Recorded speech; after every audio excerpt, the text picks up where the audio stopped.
You know, we've all felt it. That incredible sense of peace and inner calm you can find when you're all by yourself. It's like you're centered, you're grounded. But let's be real, that's kind of the easy part. The real spiritual test, well, that begins the second someone else walks into the room. And it's a huge paradox, isn't it? When we're on our own, finding that sense of calm can feel completely effortless. You feel solid, your thoughts are clear, and you're pretty much in total control of your own emotional state. And then the door opens. In walks your partner, maybe your kid or your boss, and poof, it's gone. That center just vanishes.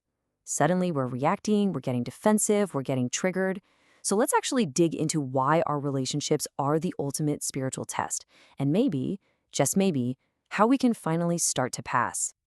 Okay, let's kick things off with a pretty radical shift in perspective.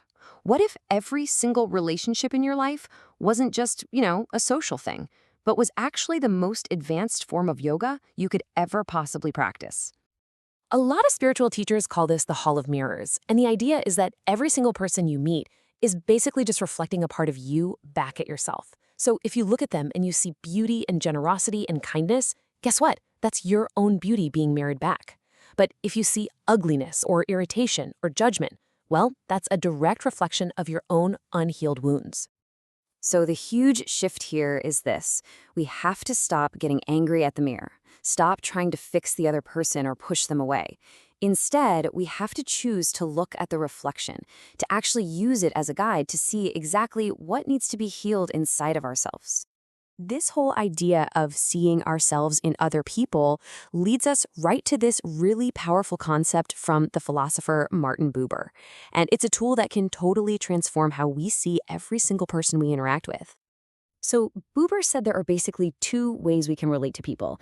The ego's default setting is I-it. It sees other people as objects, right? A means to an end. The waiter who brings your coffee, the employee who has to get a task done. The question is always, what can I get from you? It's just a transaction. But the soul's view, that's I-thou. It sees the other person as a sacred being, a spark of the divine. And that's not a transaction, that's a communion. And I'm telling you, that one little shift changes absolutely everything. All right, now for the really tough part, we all have them, those people who just rub us the wrong way. This next idea asks us to see them in a whole new light, not as problems we need to avoid, but as our most important spiritual assignments. And this quote just nails it, doesn't it? You can't polish a gem with a feather. We pray for patience, but the universe doesn't just hand us a box of patience. It sends someone to test our patience. These sandpaper people, they're here to polish our rough edges, our pride, our anger, our impatience. They are literally the friction we need to grow. So the next time it happens, ask yourself this question. Seriously, don't focus on what they're doing. Look at your reaction. What button are they pushing inside of you? Because here's the secret. If you don't have a button, it can't be pushed. If you have no Velcro for their negativity to stick to, it just falls right off. That irritation is never really about them. It's a giant blinking sign pointing to something inside you that needs your attention. Up next, we've got to take on a piece of common wisdom that honestly might be sabotaging our relationships. This whole myth that a good partnership is 50-50. So why is this a recipe for disaster? Well, because it almost always leads to scorekeeping. I did my 50%, so where's yours? We start measuring and comparing, and then we build up all this resentment because, let's be honest, we always feel like we're doing more than our share. It just traps us in this cycle of blame and expectation. The spiritual alternative is to take 100% responsibility. Now, that's not for their behavior. You can't control that. It's for the energy that you bring to the room. You don't wait for them to be kind. You decide to be kind first. You don't wait for them to be peaceful. You bring the peace. And this is the absolute perfect metaphor for it. Are you a thermometer or a thermostat? Think about it. A thermometer just reacts. If the room is full of anger, it gets angry too. It just reflects the temperature. But a thermostat sets the temperature. It walks into that same angry room and decides, nope, I am setting my dial to peace. And it radiates that peace until eventually the whole room starts to cool down. You stop reacting to their weather and you start creating your own climate. Okay, so these principles are really powerful, but what happens in the heat of the moment? When we're actually feeling triggered and hurt? let's get super practical and look at some tools we can actually use. This might be the ultimate test of this whole philosophy. The spiritual teacher Yogananda was publicly betrayed by a really close disciple who tried to completely destroy his life's work. Years later, they met again, and Yogananda didn't recoil. He actually embraced the man and said these simple words. He was able to see past the whole Judas costume to the soul inside. I mean, what a profound example of seeing the light even in the people who hurt us the most. Okay, one of the most powerful tools you can use is deep listening. Most of the time, we're just waiting for our turn to talk, right? But listening with the third ear means you hear the emotion behind the words.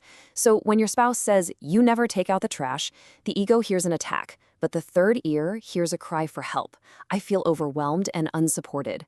Responding to that deeper need, instead of the surface attack, can instantly diffuse a conflict. Look, in any relationship, you're gonna have friction. It's just inevitable.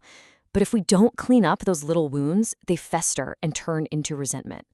This beautiful Hawaiian practice, ho'oponopono, is a way to clean your side of the street.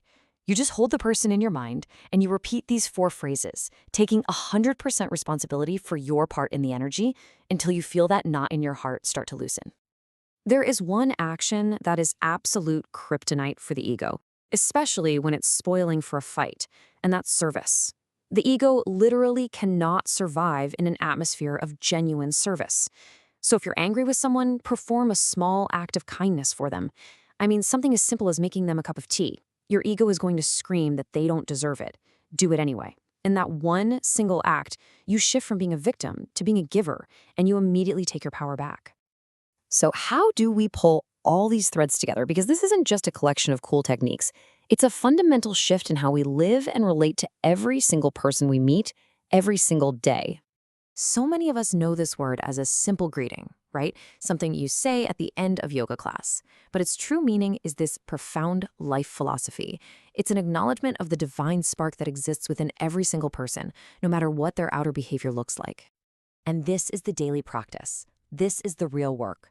To look at the cashier, to look at the person who cuts you off in traffic, your boss, your child, even someone you might consider an enemy, and to silently acknowledge the divine light within them. You don't even have to say a word. You just have to truly see them. And really, that's the ultimate question to leave you with. Just imagine moving through your day, through your life, with that kind of vision. What would change for you, for your relationships, for the world, if you truly deeply saw the divine spark in everyone you met?